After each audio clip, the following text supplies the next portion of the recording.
The night Hazel Bell walked into the Millbrook social wearing her dead mother's dress, she had no idea that by the end of the evening her whole life would change forever. The year was 1874, and Millbrook, Texas, was the kind of town that kept its opinions sharp and its mercy scarce.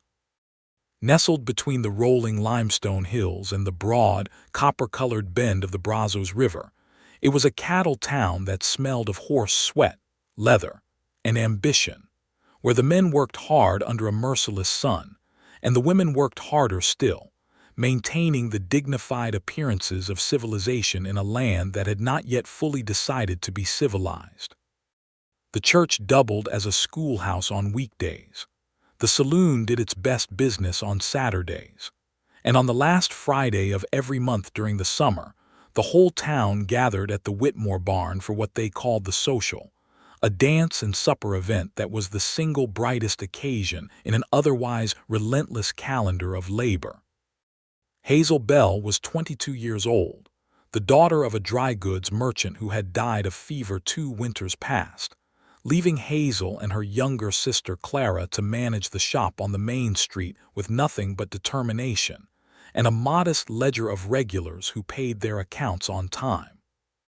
Their mother, Margaret Bell, had passed even earlier, when Hazel was 16, carried off by the same fever that would later take their father, as though the sickness had been patient enough to come back for the rest of the family. What Margaret had left behind was a small cedar chest, 2 quilts, a Bible with handwritten notes in the margins, and a single Sunday dress that she had ordered from a dressmaker in San Antonio the year before she fell ill. The dress was pale blue muslin with ivory lace at the collar and cuffs, and a row of small pearl buttons that ran down the bodice like a line of pale seeds. In 1868, when Margaret Bell had commissioned it, it had been quietly fashionable, the kind of dress that showed a woman had taste and modest means and the good sense not to overreach herself. In 1874, it was simply old. The color had softened from a vivid blue to something closer to the sky on a hazy afternoon. The lace at the collar had been mended twice, carefully, with thread that matched almost but not perfectly.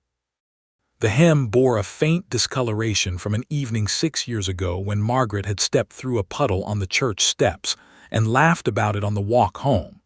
Hazel knew all of this.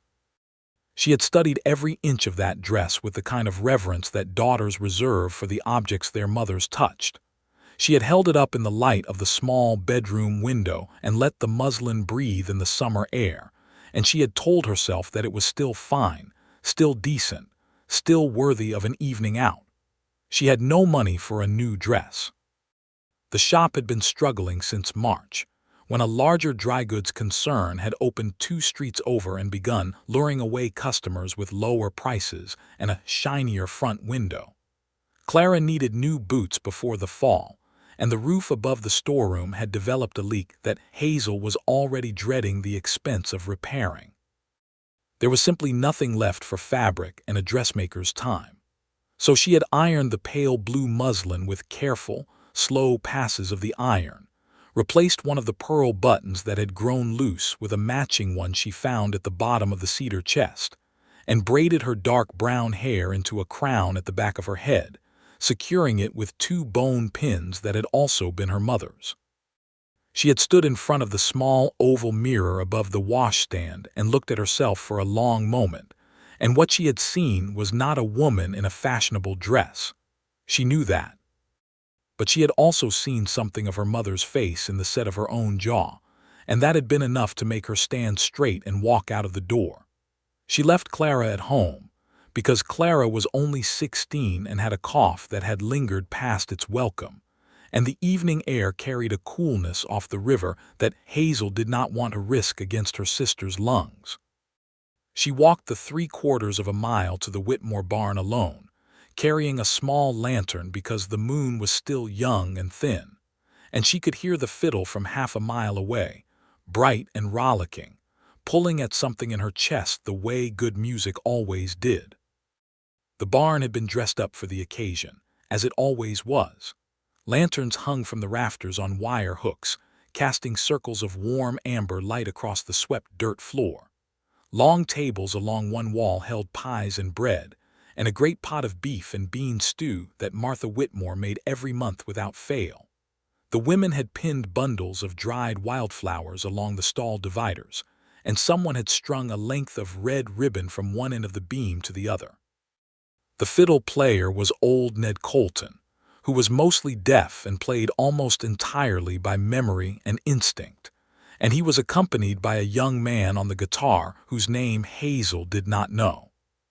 She stepped inside and felt the warmth of the gathered crowd settle around her, and for just a moment, one clear and hopeful moment, she thought that the evening might simply be pleasant, that she might eat supper and watch the dancing and perhaps speak with Reverend Alcott's wife about the lending of a hymn book, and then walk home in the thickening dark with her lantern and her quiet thoughts. She thought that was possible. Then she heard Dorothea Marsh. Dorothea was the wife of Gerald Marsh, who owned the largest cattle operation within 40 miles of Millbrook, and was not shy about reminding people of it. She was a woman of perhaps 35 who wore her prosperity the way a hawk wears its feathers, smoothly and with complete confidence in its superiority.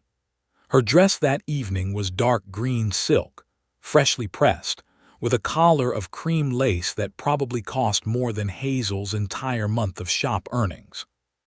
She was standing near the supper table with two other women, Patricia Good and Ellen Sutherland, who were her customary companions, and who followed her lead in matters of opinion the way cattle follow a familiar path to water. Dorothea saw Hazel come in, and Hazel saw her see it, and the slight pause in Dorothea's conversation was almost imperceptible, like a clock skipping a single tick. Then Dorothea leaned toward Patricia Good and said something low, and Patricia's eyes moved to Hazel and then away, and both women pressed their lips together in the particular expression that is not quite a smile, but carries all the satisfaction of one. Hazel lifted her chin and moved toward the far end of the room where a cluster of chairs had been set out for those who preferred to sit and watch the dancing. She nodded to people she knew, the blacksmith's wife, the postmaster's daughter, old Mrs. Henley, who was partially blind but always attended the social and sat near the music so she could feel the vibrations through the floor. She was almost to the chairs when Ellen Sutherland passed close beside her and said, not quite quietly enough, to the woman on her arm, "Is that not the Bell girl? Whatever is she wearing? My grandmother had a dress that color, my grandmother who passed 10 years ago." The woman with Ellen laughed, a small, bright, cutting sound. Hazel did not stop walking. She sat down in one of the chairs and arranged her skirt and set her hands in her lap, and looked at the dancing couples on the floor with the expression of a woman who has not heard a single word, and is perfectly at ease, and finds the fiddle music very agreeable.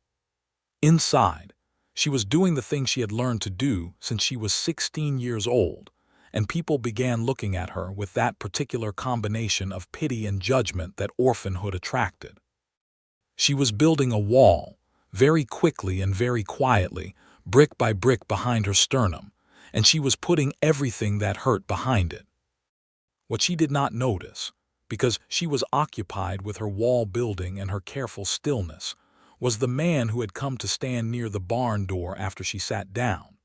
Simon Shepard had ridden into Millbrook 6 weeks earlier with a reputation that had arrived, as reputations in cattle country often did, slightly ahead of him. He was a trail driver and ranch hand who had spent the better part of 10 years moving cattle up through Texas and into Kansas along the Kishom Trail and its variations, working for various outfits as a skilled drover, a man who knew cattle the way some men know scripture, with a deep and practical fluency. He was 28 years old, broad through the shoulders in the way of a man who has spent years doing physical work, with dark eyes that had the quality of still water and a jaw that suggested he was not easily moved once he had made up his mind about something. He wore a battered brown hat that he had owned for 7 years and had no interest in replacing, and his boots were good ones, well maintained despite their age. He had come to Millbrook because Daniel Whitmore had offered him a position as foreman on the Whitmore spread, and because Simon had been on the trail long enough to begin feeling the particular weariness of a man who knows that the world he is living in cannot continue indefinitely at the pace he has set for it. The cattle drives were changing. The railheads were creeping south and west, and the long drives would not last forever. Simon was not the kind of man who refused to read the weather when it was clearly turning. He had savings, he had skill, and he had a quiet, unvoiced desire for a life that had more to it than the inside of a bedroll under a cold sky. He had attended the social because Daniel and Martha Whitmore had essentially told him he was attending, in the cheerful, non-negotiable way that good-hearted people sometimes inform you of things you will be doing for your own benefit. He had arrived early, helped set up the tables, eaten 2 bowls of Martha Whitmore's stew, and had been standing near the barn door in the comfortable half-shadow nursing a cup of cider and watching the room with the attentive, quiet observation that was simply his natural way of being in any space. He had seen Hazel Bell come in. He had noticed her the way he noticed things, completely and without fuss. He had seen the pale blue dress and recognized immediately that it was not new, that it was in fact quite old, and he had also seen the way she wore it, with a straightness of spine and a calm of expression that he found immediately interesting. He had then watched what happened near the supper table, the lean and the murmur and the pressed lips, and he had seen the other woman's comment and the laugh, and he had watched Hazel walk to her chair and sit down and arrange her skirt and look at the dancing floor with exactly the expression of a woman who has not been hurt at all. Simon Shepard had spent a significant portion of his life among people who performed toughness, and he had learned very early to distinguish between the performance and the real thing. What he saw in Hazel Bell's face was not the real thing. What he saw was someone working extremely hard to make it look like the real thing, and the effort of it, the precise and valiant effort of it, moved something in him that he had not expected to be moved. He set down his cup of cider. He crossed the barn floor. The fiddle was playing a slow reel, something that Ned Colton had probably learned as a boy in another century, and several couples were moving through the figures of a simple square dance, and Simon walked past all of them with a directness that was not rudeness but simply purpose, and he came to stand in front of the woman in the pale blue dress. She looked up at him. Her eyes were a warm hazel brown, and there was in them, just for one unguarded moment before she could arrange her expression, something that was very close to the look of a person bracing for another blow. He had not expected that to hit him quite as hard as it did. He held out his hand and said, "Would you do me the honor of this dance?" For a full second, Hazel Bell did not move. She looked at his hand and then at his face, and her expression went through several things very quickly in a way that Simon found he could read, not because he was presumptuous, but because he had been watching her long enough to have some context. She was checking for mockery. She was checking for pity. She was checking for the kind of cruel theater that sometimes disguised itself as kindness in order to deliver a more effective wound. He let her look. He kept his hand out and his expression level and his eyes on hers, and he waited because he had time, and because he thought she deserved a moment to find what she was looking for, which was simply sincerity. "I do not believe we have been introduced," she said finally, and her voice was steadier than he had expected. "Simon Shepard," he said. "I am the new foreman at the Whitmore Ranch." "And you are?" "Hazel Bell," she said. "I manage the Bell Dry Goods on Elm Street." "Miss Bell," he said, and there was no prefix of pity in it, no condescension, no performance. Just her name, spoken plainly as though it were a name worth saying. "Will you dance with me?" She took his hand. Later, she would think about that moment and wonder at herself, because it was unlike her. She was cautious by nature and by necessity, shaped by years of managing a difficult situation with limited resources and no one to catch her if she stumbled. She did not take the hands of strangers on impulse. But there had been something in the way he asked, something in the absolute absence of any ulterior motive in his dark eyes that had bypassed her usual careful deliberation entirely, and she had simply stood up and taken his hand before her better judgment could file an objection.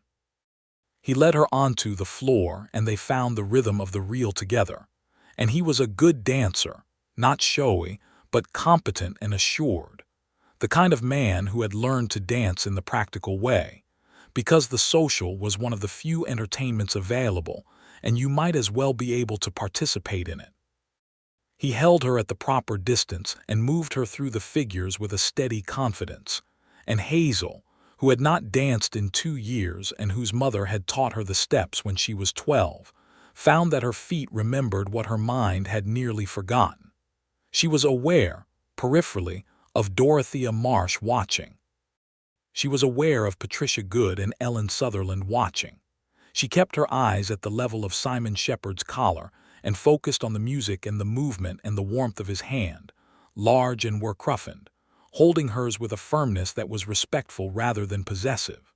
When the reel ended and Ned Colton drew his bow across the strings for the next piece, something slower and more serious, Simon Shepard did not step back. He looked at her with a question in his expression, and she answered it by not stepping back either, and they danced again. "You dance well," he said, during a turn in the slow piece where their proximity allowed for quiet conversation. "My mother taught me," she said, and the words came out carrying more weight than she had intended, and she felt the pressure of them in her throat. "She is not here this evening?" he asked, and the question was so direct and so without guile that she answered it the same way. "She passed away 6 years ago," she said, "and my father 2 winters past." "I am sorry," he said, and the 2 words were simple and genuine, and not followed by the usual parade of comforting platitudes that people used to paper over the subject of death. He just said he was sorry and let it be what it was, and Hazel found that she appreciated that more than she would have known how to say. "Your dress is lovely," he said then after a moment, and she felt the familiar bracing happen in her chest, the preparation for the follow, the however or the but or the although. It did not come. "It belonged to my mother," she said carefully. "Then it comes with something no new dress ever could," he said. She looked up at him fully then, for the first time since they had begun dancing, and what she saw in his face was the same thing she had been looking for when he first held out his hand. Just sincerity. Just a man saying what he meant. She did not say anything in response, because she did not trust herself to speak without some dangerous trembling in her voice, and she was not ready to be that unguarded with a man she had known for the duration of 2 dances. But she held his gaze for a moment longer than was strictly necessary, and she thought that perhaps the evening was going to be different from what she had expected. They danced 3 dances in total, and then Simon Shepard escorted her to the supper table and brought her a bowl of Martha Whitmore's stew and a slice of apple pie, and they sat on a bench near the wall and ate and talked. He told her about the trail drives, about 10 years of moving cattle through wind and dust and river crossings and lightning storms, about the way the land north of the Red River felt different under your feet than the Texas soil, flatter and more exposed to the sky. He told her about the Whitmore Ranch and what he hoped to build there, speaking of it with the quiet satisfaction of a man who has found the right next thing and knows it. He asked her about the dry goods store, and he asked with genuine curiosity, leaning slightly forward on the bench with his forearms on his knees and his dark eyes attentive.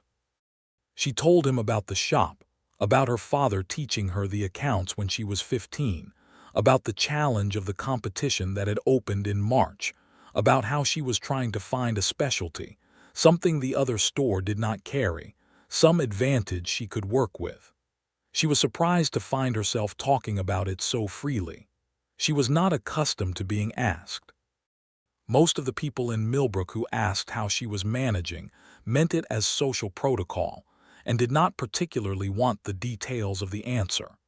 Simon Shepard had asked, and she told him, and he listened in a way that made her feel that the details were interesting rather than burdensome. When the social began to thin around 10 o'clock, and families with children started gathering their coats and their sleepy little ones. Simon stood and offered to walk her home. She hesitated only briefly, weighing the propriety of it against the fact that it was a considerable walk in the dark, and then she accepted. The night outside the barn was full of stars and cricket song and the distant sound of the river. The air was warm and carrying the particular smell of summer in the Texas hill country, cedar and dry grass, and something indefinably alive. Simon carried her lantern without making a ceremony of taking it, just naturally, as though it were the obvious thing to do, and they walked along the dirt road toward town with a comfortable foot of space between them. "Those women were unkind to you," he said, after they had walked a few minutes in the comfortable silence that had already remarkably established itself between them. Hazel was quiet for a moment. "You noticed that," she said. "It was not quite a question." "I was watching when you came in," he said, and then seemed to consider whether that required explanation. "I notice things. It is a habit from years on the trail where noticing things matters." "I have been on the receiving end of Dorothea Marsh's opinions before," Hazel said carefully. "I manage." "I know you manage," he said. "I could see that you manage. What I noticed was the cost of it." She stopped walking. He stopped too and turned to look at her, and in the lantern light she could see the steadiness in his expression that was becoming, she thought, something she would remember regardless of what happened next. "You are a very direct man, Mr. Shepard," she said. "I spent 10 years on cattle drives," he said. "The trail does not leave much room for anything but directness. If a river is running high and fast, you say so. If a man is sick, you say so. Pleasantries have their place, but they are not very efficient. And it seemed efficient to tell me you noticed the cost of my management," she said, and there was a slight edge of challenge in it, the edge she used when she was testing whether a person could hold their ground. "No," he said. "That was not efficient. That was just honest." He paused. "I do not like to see someone mocked, and I especially do not like to see someone mocked for something that does not deserve mocking. That dress is not a deficiency. The women who made you feel it are the ones with the deficiency." Hazel turned away and looked at the road ahead for a moment, and she breathed in the cedar-scented night air, and she fought very hard against the completely unacceptable impulse to cry in front of a man she had known for 3 hours. She won the fight, but it was closer than she liked. "Thank you," she said to the road. Then she looked back at him. "For the dances and for the supper, and for saying that." "Thank you for dancing with me," he said. "I have not enjoyed an evening that much in a considerable while." They walked the rest of the way to the dry goods store, which occupied the ground floor of the building where Hazel and Clara lived in the rooms above, and when they reached the door, Simon handed her back her lantern and touched the brim of his hat. "I hope you will allow me to call on you," he said. "In the proper way. I could come by the shop." She looked at him in the lantern light, this broad-shouldered, direct-spoken, dark-eyed man who had crossed a barn floor toward her when every social calculation suggested he might have better uses for his evening, and she said, "I think that would be all right, Mr. Shepard." "Simon," he said. "Simon," she said. And the word felt, oddly, as though it had already been hers for some time. He waited until she had unlocked the door, and the lantern light disappeared into the shop before he turned and walked back toward the Whitmore ranch, and he did the 3 miles without noticing them. Clara was still awake when Hazel came upstairs, sitting up in bed with a candle and a book, her dark hair loose around her shoulders, and she looked at Hazel's face with the uncanny perception of younger sisters everywhere and said, "Something happened." "I went to a social," Hazel said, setting down her lantern and beginning to unpin her hair. "Something happened," Clara said again. Hazel met her sister's eyes in the mirror above the washstand, and she said, "I danced," in a voice that did not quite succeed in being neutral, and Clara pulled her knees up to her chest and smiled in a way that suggested she would be asking considerably more questions in the morning. Simon Shepard came by the dry goods store 3 days later. He came in the late afternoon, when the day's heat was beginning to soften, and the light through the shop windows was turning gold, and he stood in front of the counter with his hat in his hands and asked, with the same directness he brought to everything, whether Hazel would like to take a walk by the river on Sunday afternoon after church. She said yes. They walked the river path on Sunday, and it was a long walk that covered a great deal of ground in both geography and conversation. They talked about their families. He told her about his parents, who were still living in a small town in East Texas. His father a carpenter, his mother a woman who kept a garden and made excellent cornbread, and had never quite understood why her son had spent a decade moving cattle across the open country, but had never stopped feeding him when he came home. He talked about his parents with warmth and humor, and Hazel felt the familiar ache of what she no longer had, and also, to her surprise, something warmer than the ache, something like the pleasure of listening to someone speak of good things. She told him about her father, about the way he had taught her to keep accounts with a precision that left no room for error, about his particular philosophy that if you could not balance a ledger, you could not run a business, and if you could not run a business, you could not feed a family, and feeding a family was the fundamental obligation of any serious person. She said this with affection rather than bitterness, imitating her father's voice slightly when she quoted him, and Simon laughed, and the sound of it was easy and genuine, and Hazel felt it in her chest like warm water. He told her about the trail drives with more detail than he had given at the social, the specific and particular reality of moving 2,000 head of longhorns across 200 miles of Texas in the early 1870s, the river crossings where men and cattle could drown if the water was misjudged, the storms that came down off the plains with a fury that was genuinely indifferent to whether you lived or died, the extraordinary beauty of the land at certain times of day, when the light was doing something remarkable across the grass.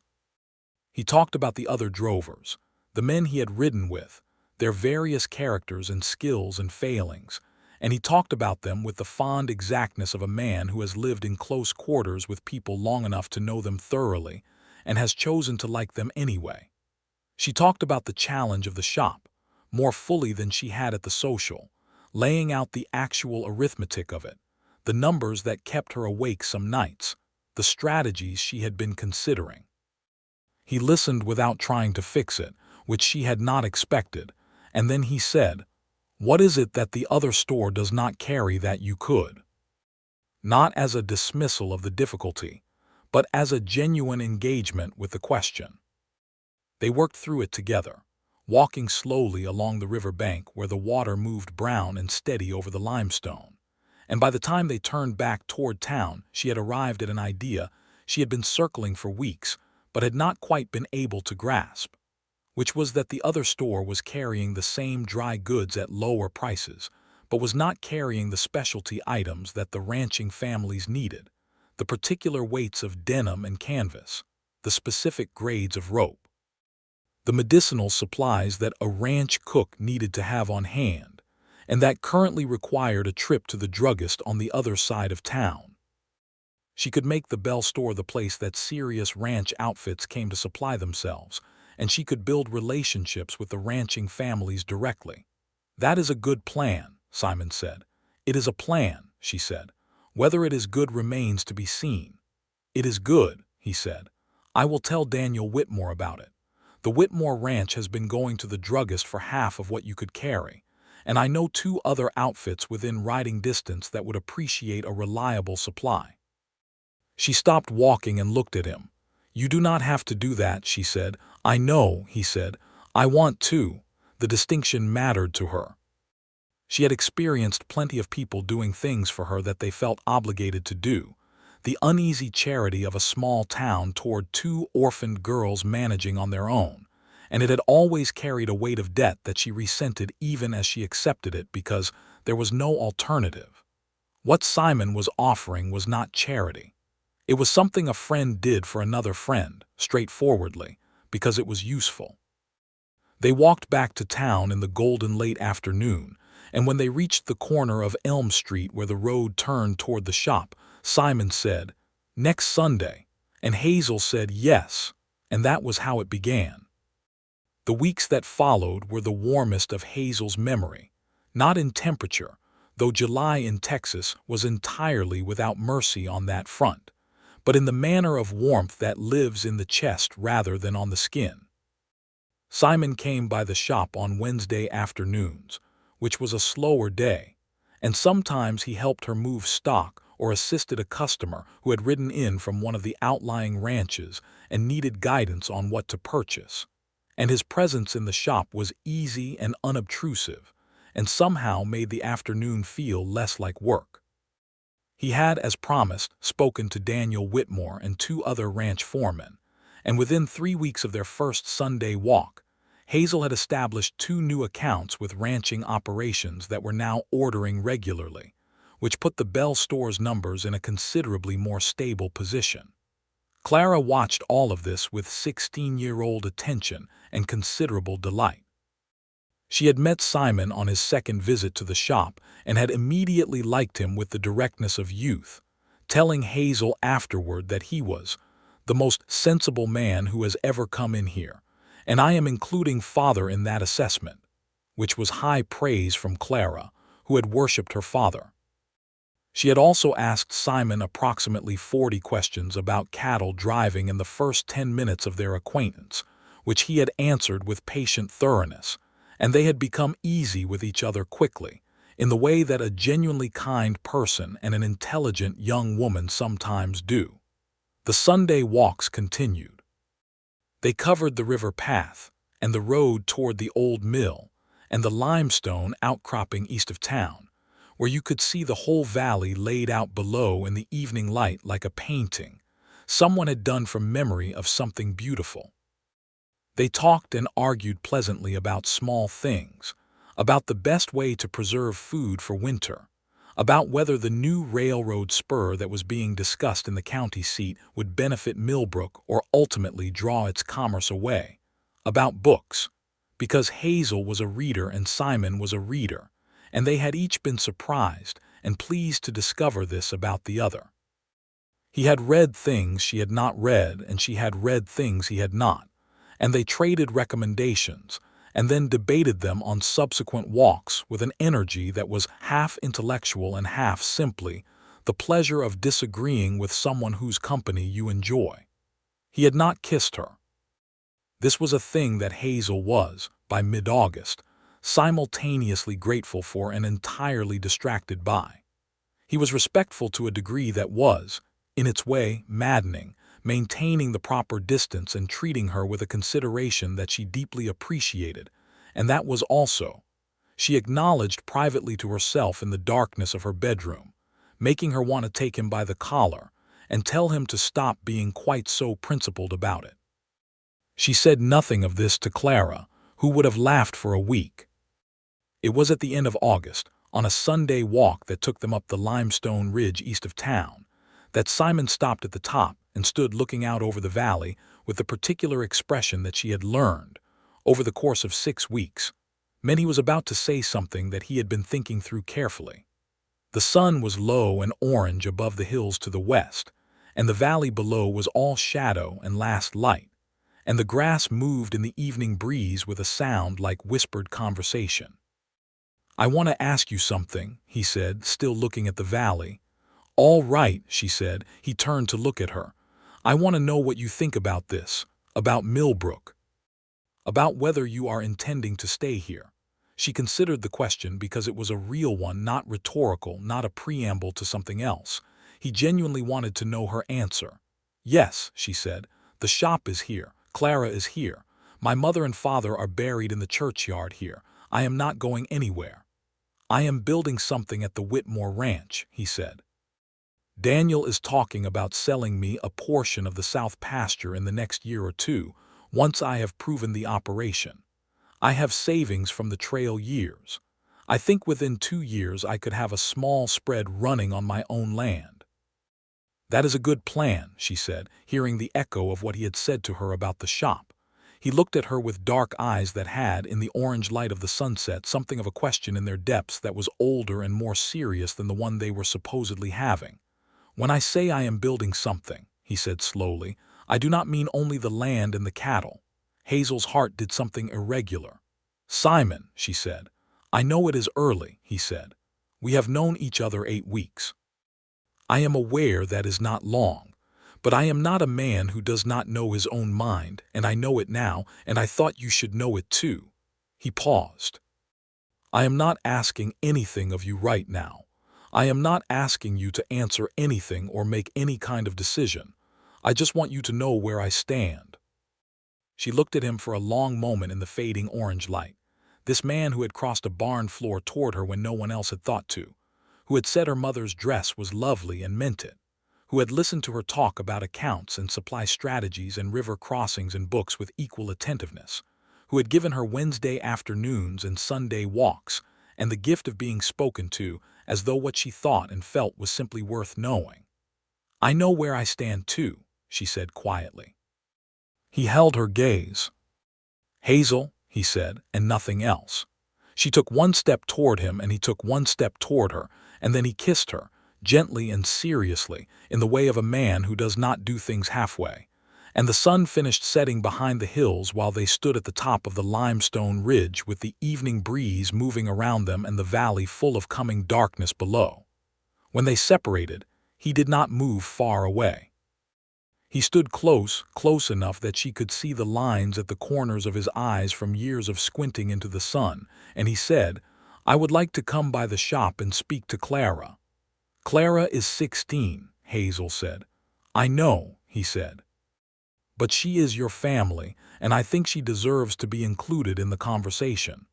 She felt something in her chest that was so large she could not quite name it. "She is going to ask you at least 20 questions, she said. "I expect about 40, he said. Clara asked 36. Simon answered every single one, sitting at the kitchen table above the dry goods store on the following Wednesday evening, with a cup of tea in his hands, and the patience of a man who genuinely believes that a 16-year-old girl's questions about a man's intentions toward her sister are entirely legitimate and worthy of thorough response. He told Clara where he had grown up and what his parents were like, and what he had earned on the trail drives, and what he intended to earn at the Whitmore Ranch, and what his plan was for the land he hoped to purchase from Daniel Whitmore, and what he thought of Hazel, which last he answered with a plainness that made Clara go quiet for a moment. "I think your sister is one of the most capable and genuinely remarkable people I have met," he said. "She has been managing an extremely difficult situation with intelligence and dignity for years, and she has been doing it without complaint and without asking anyone to feel sorry for her. I have a considerable amount of respect for her. I also think she is wonderful company, and that when she disagrees with you she does it in a way that makes the argument more interesting than the agreement would have been, which I find I value quite a lot." Clara looked at her sister, who was sitting across the table with her hands folded and an expression of studied neutrality that was not convincing anyone, and then she looked back at Simon.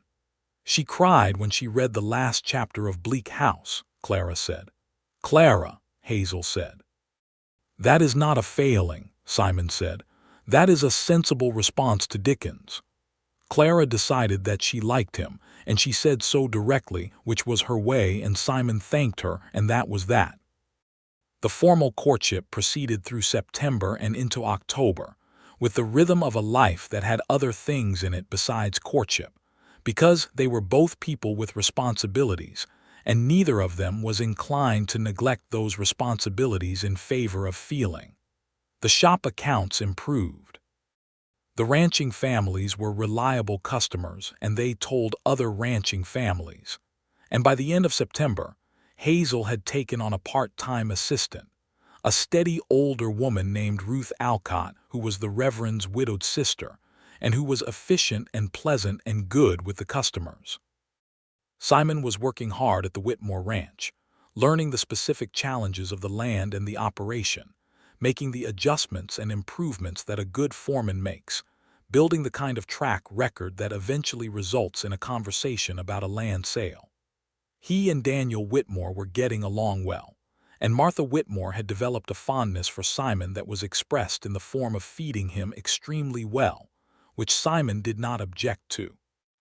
In October, Simon rode the 300 miles to East Texas to see his parents and came back 10 days later with a letter from his mother that he gave to Hazel on their next Sunday walk, and which turned out to be the warmest, most enthusiastic letter of welcome that she had ever read, written in a small, neat hand on both sides of 2 sheets of paper, full of questions about Hazel and the shop and Clara and Millbrook, and ending with an invitation for Hazel and her sister to come visit as soon as it was practical, because I have been waiting for this boy to have the sense to find a good woman for so long that I have practically given up, and I am absolutely delighted to have been proven wrong. She does not know me, Hazel said, carefully folding the letter.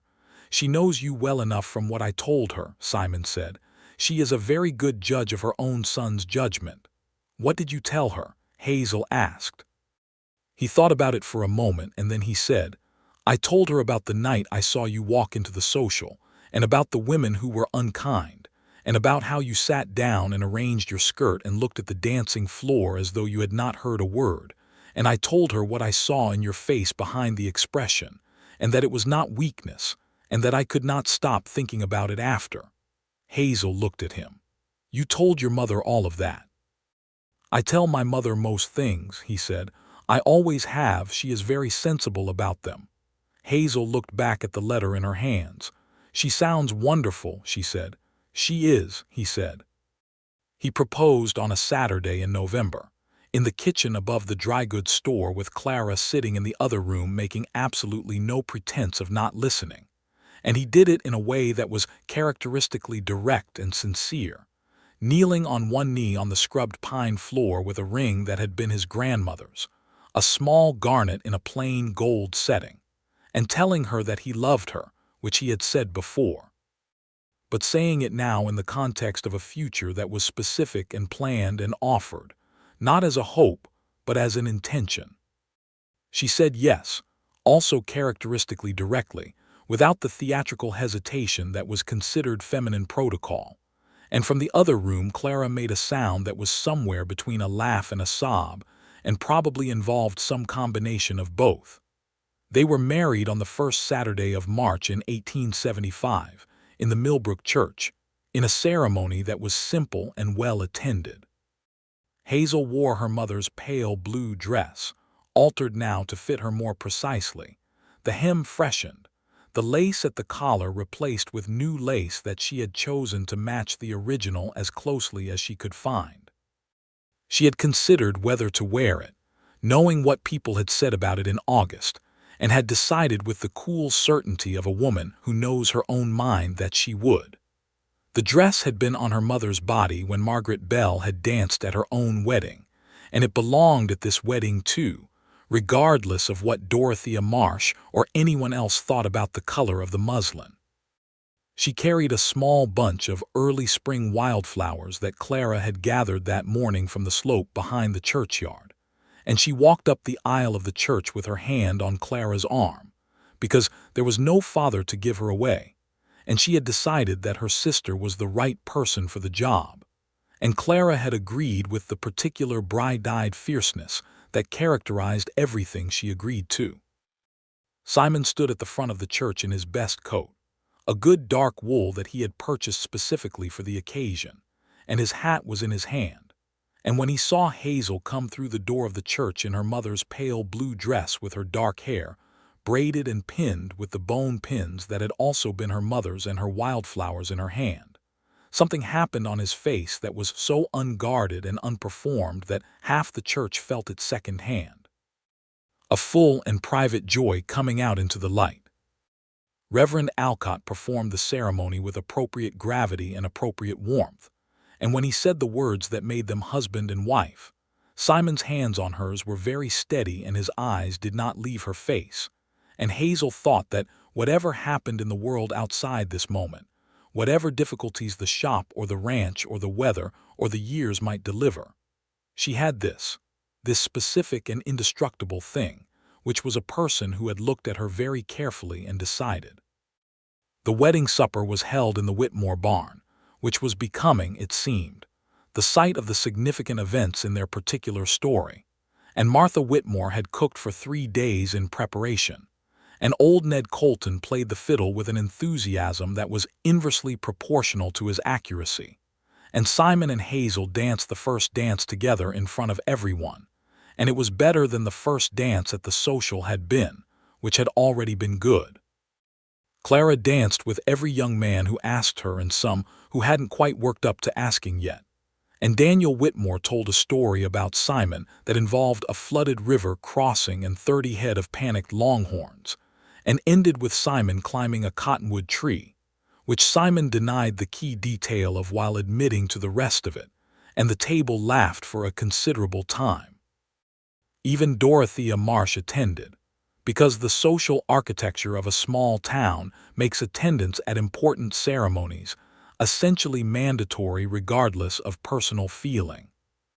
She sat on the far side of the barn and wore an expression of dignified pleasantness, and said nothing that could be quoted as unkind, which Hazel took as a satisfactory outcome and thought nothing more about. They spent their first night as a married couple in the rooms above the dry goods store, because the arrangement on the Whitmore ranch did not include accommodation for a married foreman, and that was a thing that needed resolution before anything else.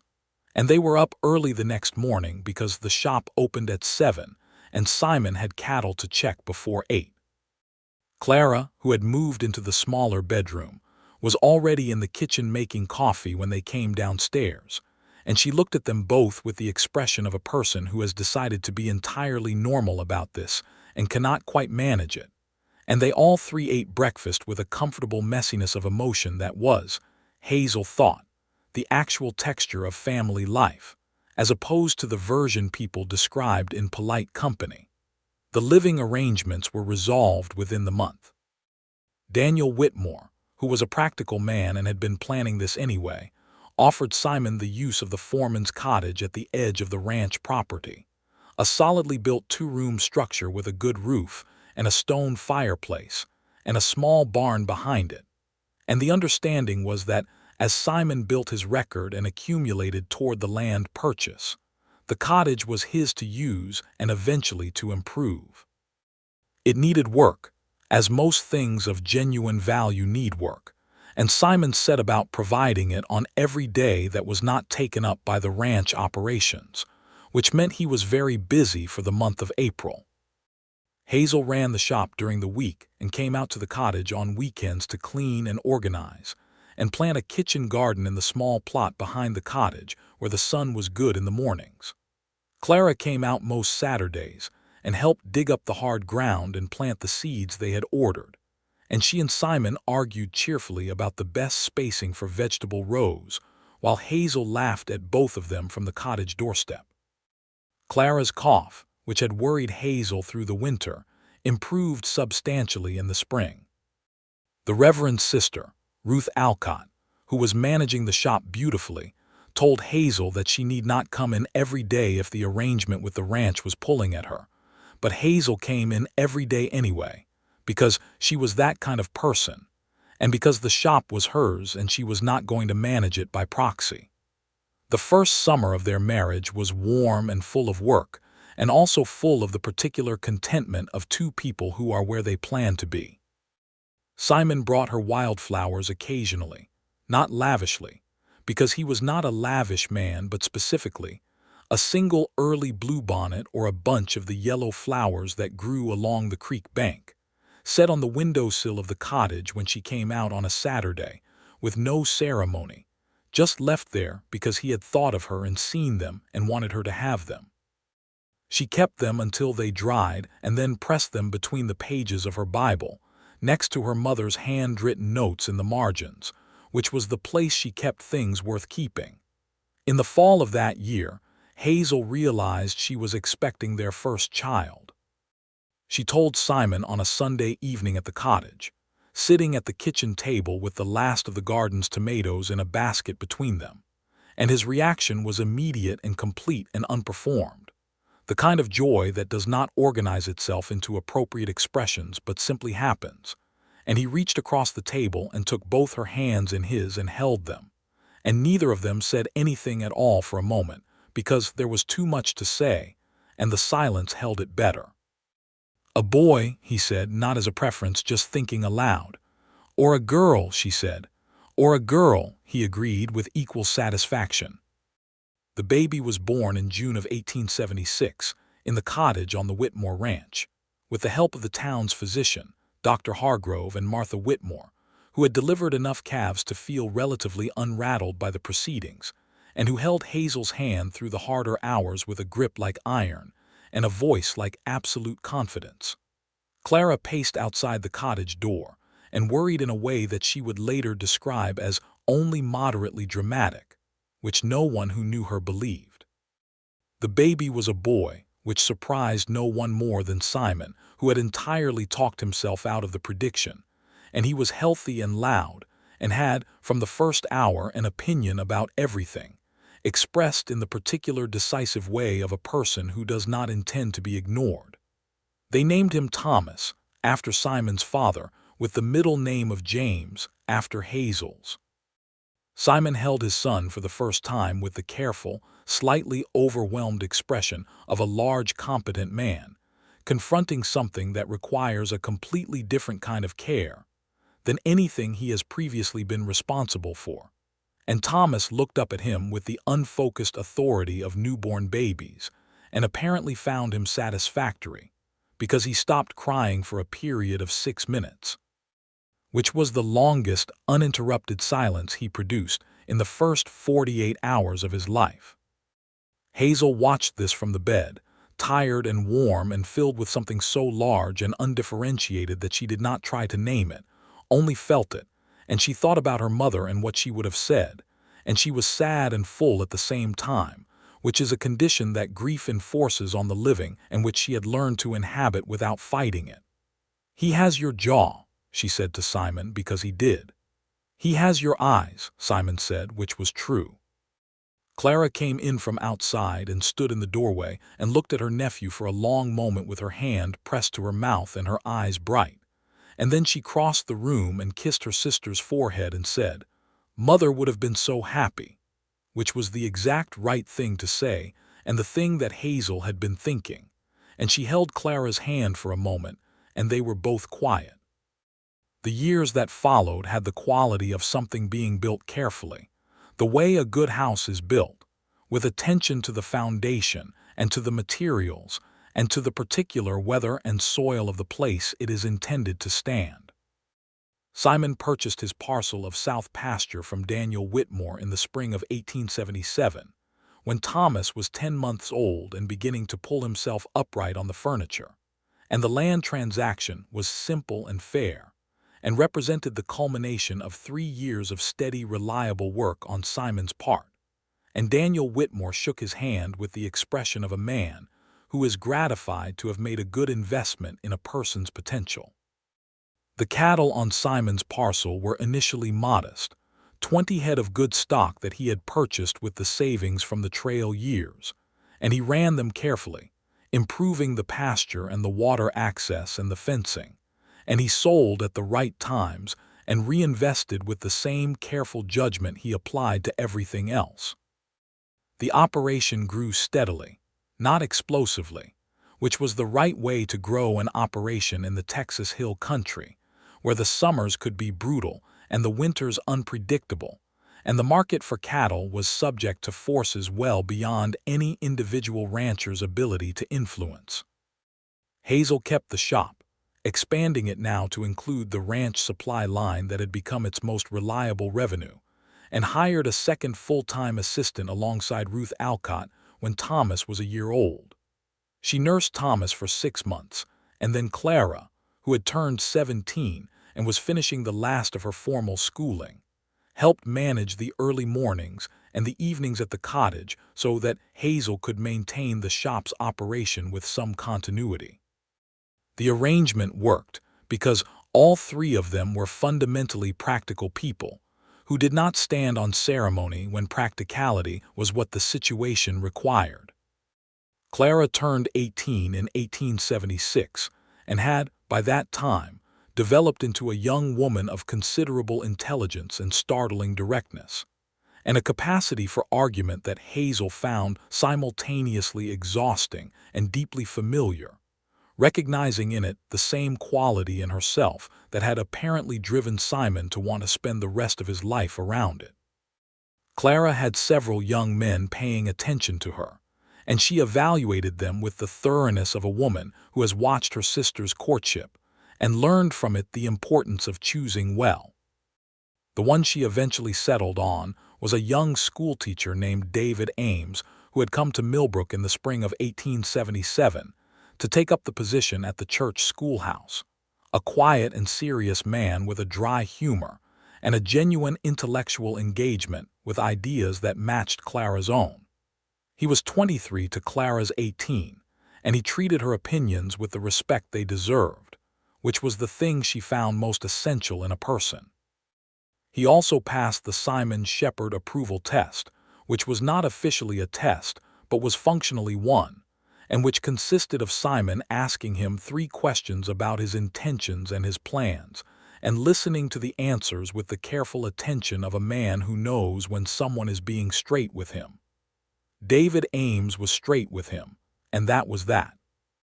They were married in the spring of 1878, and Hazel was at the front of the church with Thomas on her hip and tears on her cheeks, and the most complicated combination of happiness and loss that she had ever experienced, because Clara was the last piece of the original family, the last person who had been in the house when both parents were alive, and watching her walk toward her own future was the most beautiful ache she had known since her wedding day. Simon's hand found hers in the pew and held it without any words at all, because words would have been the wrong thing, and he knew it, and that was one of the many reasons she loved him as completely as she did. Clara and David settled in Millbrook, because David's position was there, and Clara had no desire to leave, and they bought the small house on the far end of Elm Street, 3 streets from the dry goods store, which meant that Hazel saw her sister several times a week and Thomas grew up with his aunt 2 minutes away, which suited everyone enormously. The shop had, by 1878, become a genuinely stable and successful business. The original competitor that had opened in March of 1874 and driven Hazel to the strategic pivot toward ranch supply had actually closed by 1877, unable to sustain the lower-margin dry goods business without the operational scale to support it, and Hazel had absorbed some of its former customers without making any ceremony about it, simply being available and reliable and carrying what people needed. She had thought, sometimes, about what might have happened if she had not gone to that social in August of 1874, if she had been too ashamed of the dress, or too tired, or too sensibly aware of what Dorothea Marsh's particular kind of cruelty felt like when applied at close range. She would not have been there to meet Simon Shepard. She would not have been there when he crossed the barn floor with his hat in his hand, and a sincerity in his dark eyes that she had seen from 20 feet away. She brought this up once, on a quiet evening when Thomas was asleep, and the candle was burning low, and she and Simon were sitting on the cottage steps in the warm dark with the sound of the cattle settled in the pasture, and the stars absolutely everywhere in the Texas sky. "If I had not gone to the social," she said. "You would have gone to the next one," he said. "I might not have," she said. "It was a near thing. I almost talked myself out of it." He thought about that for a moment in the way he thought about things, seriously and without dismissal. "Then I would have come into the shop," he said. "The Whitmore Ranch needed rope and canvas. You would have sold it to me. We would have found each other." She leaned her head against his shoulder and looked at the stars. "You are very certain of that?" "Yes," he said, "I am." She smiled into the dark. "That is very convenient certainty for a man who cannot actually know." "I know enough," he said. She did not argue with him, which she might have, because the night was too warm and the stars too numerous and his shoulder too comfortable, and because she thought, privately, that he was probably right, in the way that some things just are, not by fate or design, but by the simple arithmetic of 2 people who were well-suited finding each other in a world that was not very large. Thomas grew up in the way of children who are well-loved and given both freedom and expectation, which is to say vigorously, and with strong opinions, and a particular talent for getting into situations that required explanation. He was a physically fearless child, which was a source of pride and terror in roughly equal measure to his parents, and he had his father's dark eyes and his mother's determination, and a laugh that seemed to come from somewhere much larger than his small body, and that made rooms brighter when it happened. By 1879, the Shepard Ranch was running 60 head of cattle on the south pasture, and Simon had begun improvements to the cottage that were expanding it into something that could more accurately be called a house, adding 2 rooms and a proper covered porch along the south side where the afternoon shade fell. He did most of the construction himself on the days the ranch work allowed it, and Thomas, now 3 years old, appointed himself assistant and was occasionally useful and generally entertaining, handing nails to his father with the focused seriousness of someone who is convinced they are doing a critical job and may in fact be correct. Hazel planted roses along the new porch, a climbing variety that needed 2 years to establish but that would, she told Simon, eventually be worth the wait. She ordered them from a catalog and planted them in the fall, and they looked like nothing much that first winter, just bare woody sticks in the ground that required faith more than observation. "Why roses?" Simon asked, standing at the porch railing looking at the planted sticks. "Because they take time," she said, "and because my mother grew them. She had a white one and a dark pink one along the fence at our first house before we moved to the shop building. I have wanted to grow them since I was 8 years old." "Then you should have planted them 2 years ago," he said. "2 years ago I did not have a porch," she said. In the spring of 1880, Hazel discovered she was expecting again. Thomas was 4 and absorbed in the world with the complete energy of a healthy 4-year-old. And the second pregnancy was different from the first, more settled, less anxious. The specific calm of knowing that you have done this before, and it is hard but manageable, and the result is worth everything the process costs. Simon was, if possible, even more attentive than he had been the first time, bringing her the particular things she wanted without her having to articulate them, because he had learned her and the learning had been thorough. The second baby was born in December of 1880, the coldest December in Hazel's memory, when the hills were brown and the air had a bite to it that was unusual for the Texas hill country but not unheard of. The baby was a girl, and she came into the world in the middle of a night when the wind was moving around the new house with a sound like it had something to say, and she was small and fierce and immediately beautiful in the way that all newborns are, and that some sustain. They named her Margaret, which they had both known they would. They had not discussed it explicitly, but when Simon looked at his daughter for the first time and then looked at Hazel, the name was simply there between them, already decided, because there was only one right name for a daughter born to Hazel Bell Shepard, and it was her mother's name. Thomas regarded his sister with the expression of a 4-year-old who has been informed that a baby was coming for months and has now been confronted with the reality of an actual baby and is revising his assessment of the situation. "She is very small," he said to his father, standing on his toes to see into the cradle. "You were smaller," Simon said. "I was not," Thomas said with 4-year-old certainty. "You were," Simon said. "How small?" Thomas said, suspicious. "Smaller than a saddle bag," Simon said, which was not precisely true but was within the spirit of the thing, and Thomas found it satisfying and bent over the cradle to look at Margaret with an expression that shifted, over the course of about 30 seconds, from skepticism to something that looked very much like the early architecture of a lifelong protectiveness. "She can have my red marble," he told his parents, which was the most generous thing a 4-year-old can offer, and both Hazel and Simon received it with appropriate gravity. The roses on the south porch bloomed for the first time in the spring of 1881, 2 years after Hazel had planted them.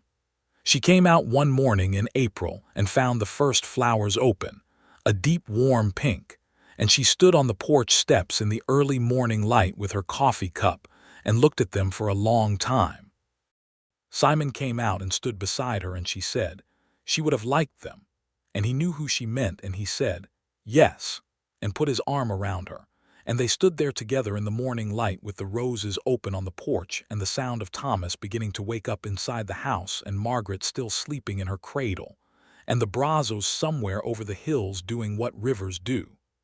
Dorothea Marsh had, over the intervening years, become less of a figure in Hazel's life.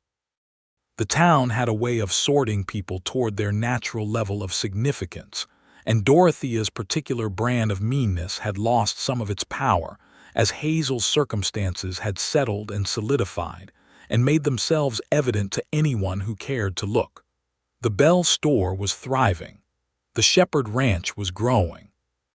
Hazel had become a woman of clear standing in the community, not the spectacular social standing that Dorothea's wealth bought, but the deeper and more durable kind that comes from being known to be reliable and capable and fair, and people knew it, and it was worth more than silk. There had been one specific moment, a year after the wedding, when Hazel had encountered Dorothea at the druggist's shop, and Dorothea had said, with a pleasantness that was almost convincing, "Your shop is doing very well, I hear." And Hazel had said, "Thank you, it is." And they had parted without anything further, and Hazel had walked back to the Bell store and gone behind the counter and helped Ruth Alcott with a customer and not thought about it again. That was all she needed from that particular piece of her history. Not an apology, not a scene, just the quiet fact of having continued. The Shepard Ranch extended its operation again in 1882, when Simon purchased an adjacent parcel to the east that doubled the available pasture and required a significant investment, but that Simon had evaluated carefully and determined was the right next step. He had a reputation by then as a careful and competent stockman, and the bank in town, which had been cautious about extending credit to him in the early years, was now willing to deal on terms that reflected his track record, which was the only persuasion Simon ever relied on. He hired 2 permanent ranch hands, brothers named Eli and Samuel Crane, who were reliable young men from a county over and who learned quickly and did their work without complaint, and who became, in the manner of young men who are well treated by a good employer, genuinely invested in the operation's success. Simon treated them fairly, paid them on time, and was exacting about standards in the way of a man who holds himself to the same standards he expects from others, and they respected that in the way that people respect consistency. Thomas turned 7 in 1883 and was, by that time, essentially a ranch child happiest outdoors, following his father and the Crane brothers with an absorption that delighted Simon and occasionally made Hazel look out the kitchen window with a complicated warmth, watching her son ride a horse with the natural ease of a child born into it, small and confident in the saddle, his father riding alongside him on the big roan gelding that Simon had trained himself.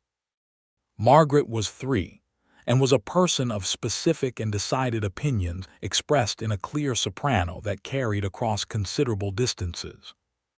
She had her mother's eyes and her grandmother's name and something of her own that was entirely herself, a particular steadiness underneath the expressiveness, a quality of noticing things carefully, that made both her parents sometimes look at each other over her head with the expression of parents who recognize something in a child that is not from them, and which they cannot entirely account for, and which fills them with an enormous and slightly awed affection. Clara's family had expanded as well. She and David Ames had 2 children by 1883, a boy named Robert who was 5 and a girl named Helen who was 2, and the cousins were in each other's company several times a week, which meant that the stretch of road between the cottage-turned house and Clara's house on Elm Street was well traveled by small boots in all seasons.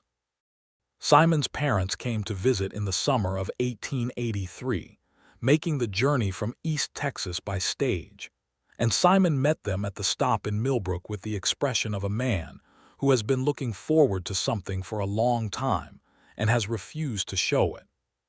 His mother was a small, brisk woman named Alice Shepard, who was exactly as warm and sensible as her letters had suggested, who embraced Hazel within 30 seconds of their introduction, who got down on the floor with Thomas and Margaret within 5 minutes of arriving at the house, and who told Hazel over the supper table that evening, with the directness that was clearly a family trait, "My son wrote me a very good letter before he courted you, and everything in it was exactly right." Which is gratifying because I have not always been able to say that about his judgment. What was not exactly right? Simon asked his mother. "You undersold the roses," she said, having seen them on the porch when they arrived. "You said they were nice. They are considerably better than nice." "I was trying not to sound poetic," he said. "You should have sounded poetic," she said. "They are worth it." Hazel liked Alice Shepard immediately and thoroughly, and the feeling was mutual and obvious. And Simon watched the two of them talk for an entire evening at the kitchen table after the children were asleep, with the look of a man who has been hoping for exactly this outcome, and is trying not to show how relieved he is that it has arrived. His father, James Shepard, was a quieter version of Simon, slower to speak and deliberate in the same way, with large carpenter's hands and a way of watching a room that was not unsociable but simply attentive. He walked the ranch with Simon on the second morning and looked at everything carefully and said when they came back that it was good land well managed, which was, as far as Simon was concerned, the most important assessment he had received. They stayed 2 weeks, and when they left, Alice Shepard embraced Hazel on the stage platform with the firmness of a woman securing something precious, and said in her ear, "You are exactly what I wanted for him. Do not let him get too quiet in winter. He has a tendency." Hazel promised she would not and meant it. The years continued their accumulation, the specific and ordinary accumulation that constitutes a life well lived, seasons and children and work and the small ceremonies of daily care that do not announce themselves as significance but are significance, collected quietly. The ranch grew. The shop grew. Thomas grew from a boy to a boy, becoming something more, riding out with the Crane brothers, working cattle with a developing competence that Simon assessed with the careful objectivity of a man who loves his son, and also needs his son to actually know what he is doing before he is trusted with the harder work. Margaret grew into herself, the steadiness underneath the expressiveness solidifying into something that her mother recognized, with great love and a slight rueful awareness, as her own particular brand of management, the quiet competence that does not make noise about itself but simply gets things done. Margaret was 6 in 1884 and could already read and write with a fluency that surprised Dr. Hargrove, who served additionally as the de facto educational assessor for the Millbrook area, and who told Hazel on one of his visits that her daughter had an exceptional mind and ought to be given every opportunity to develop it. Hazel intended to see to that. She intended to see to that the same way she had seen to everything else that mattered, steadily, specifically, and with complete seriousness. Hazel herself had changed in the decade since the social. She was 32 in 1884, and what she wore to church and to the social, and to any other occasion she chose to attend, was her own decision, made with the confidence of a woman who has long since stopped making those decisions in relationship to anyone else's opinion. She had a good wool coat that she had purchased new, and she had 2 dresses that she had commissioned from the dressmaker who had set up shop on the main street in 1880, a competent woman named Agnes who did good work at fair prices. She also had her mother's pale blue dress, which she had not worn since her wedding because it was too precious for ordinary occasions, but which hung in the cedar chest with the quilts and the Bible, and was never going to be given away or discarded as long as Hazel Bell Shepard drew breath. She had taken it out once in the spring of 1884, on a rainy afternoon when the children were occupied, and the ranch was quiet, and she had held it up in the light from the bedroom window the same way she had held it up in the room above the shop 10 years earlier, and she had looked at the softened blue of the muslin and the carefully mended lace and the row of pearl buttons. And she had thought about that evening in August of 1874, and about the cruelty of people who see only the surface of things, and about the man who had crossed the barn floor toward her before she had finished building her wall. She had folded the dress back carefully into the chest, and she had gone downstairs and started supper. And when Simon came in from the pasture with mud on his boots and Thomas at his heels, she had looked at him in the lamplight with a fullness of feeling that she did not attempt to say, only felt. And he had looked back at her and asked if supper was close, and she had said it was, and they had eaten together at the kitchen table, all four of them. With the noise and the interruptions and the spilled milk and the argument between the children about whose marble was whose, and it was the most ordinary evening in the world, and also, she knew, exactly everything. The summer of 1885 brought a drought that was hard on the hill country, the river running low and the pasture going dry earlier than usual. And Simon managed it with the careful water rationing and supplemental feed strategies that the situation required. And there were some hard weeks in July and August when the arithmetic of the operation was under real pressure. Hazel ran the numbers with him in the evenings, because she was good at numbers and he knew it, and relied on her assessment without making anything uncomfortable about the reliance. She had been keeping the Bell store's accounts for 12 years, and she had a feel for the distinction between a crisis and a difficulty, and this was a difficulty. They came through it without loss of the herd, and by September the rain had returned and the pasture was recovering.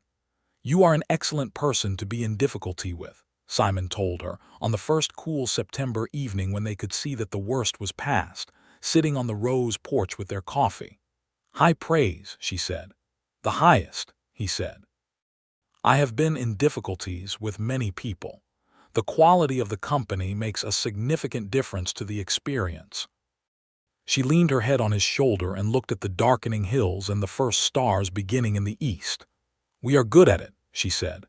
"We are good at most things," he said, with the understated satisfaction of a man who has built something worth being satisfied about and is not inclined to inflate the assessment, but is also not going to pretend the satisfaction is not genuine.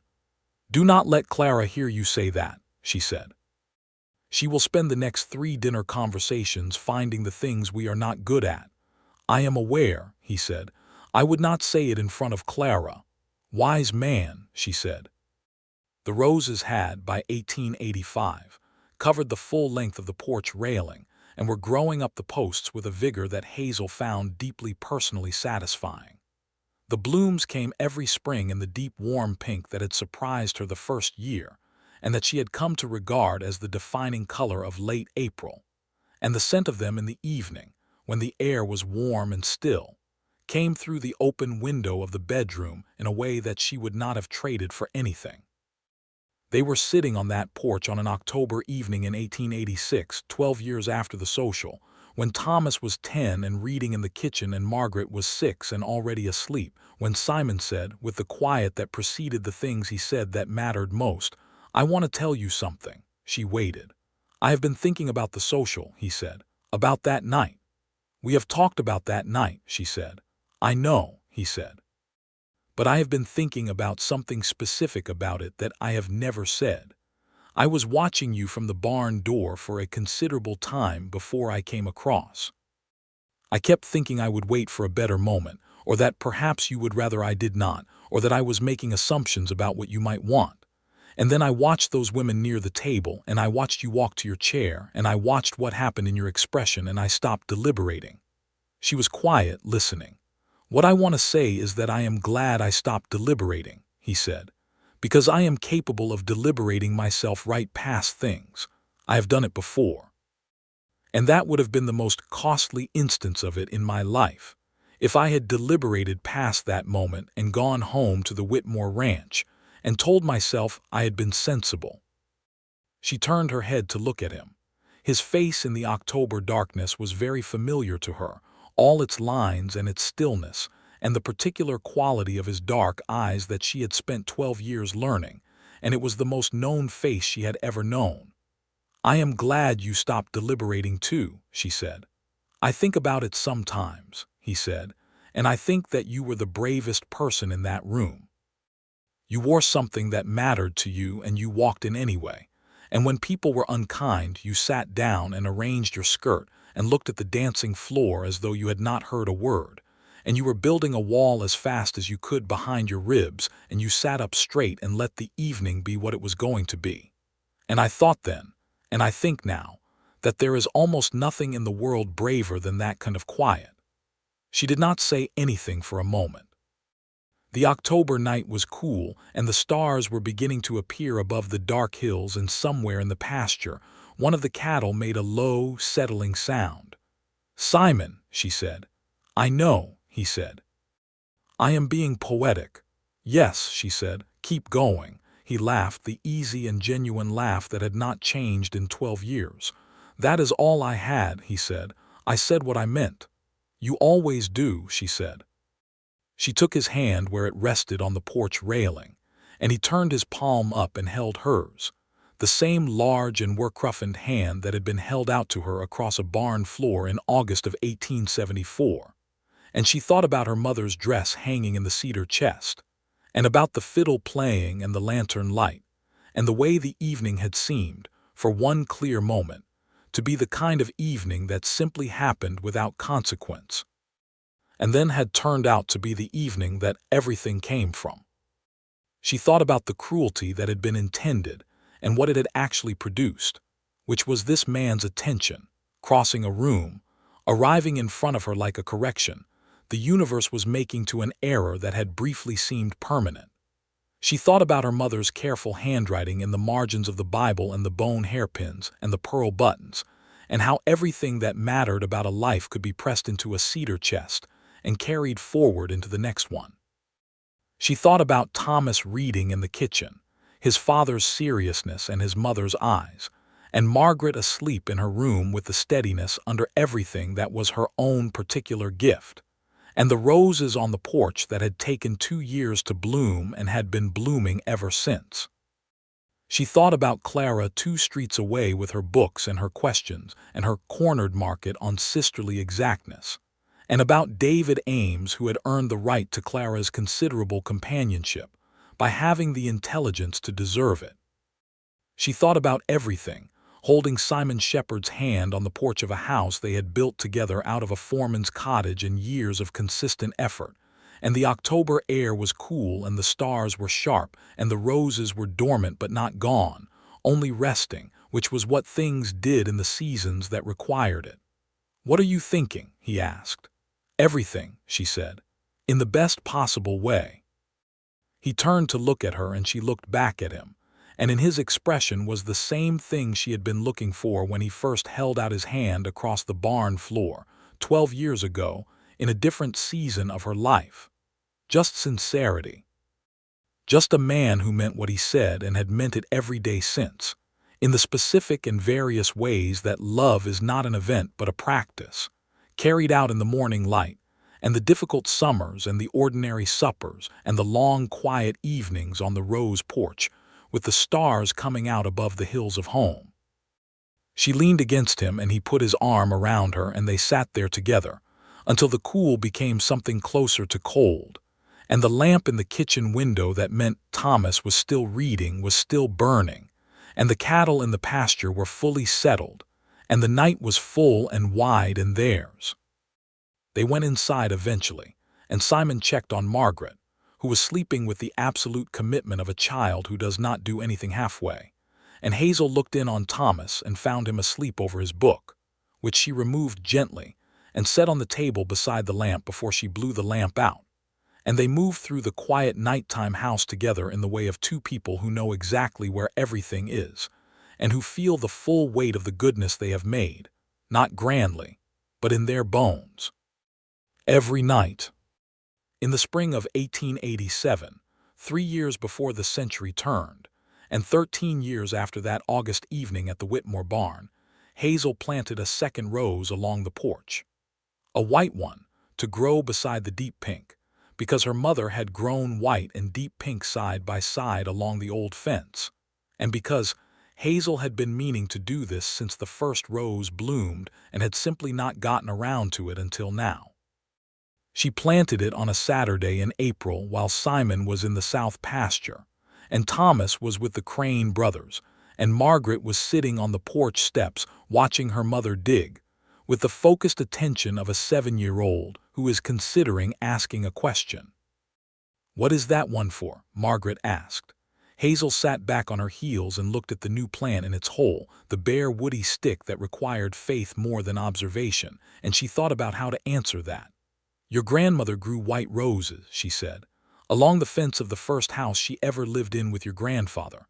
I always wanted to grow them too, but it took me a while to have the right porch."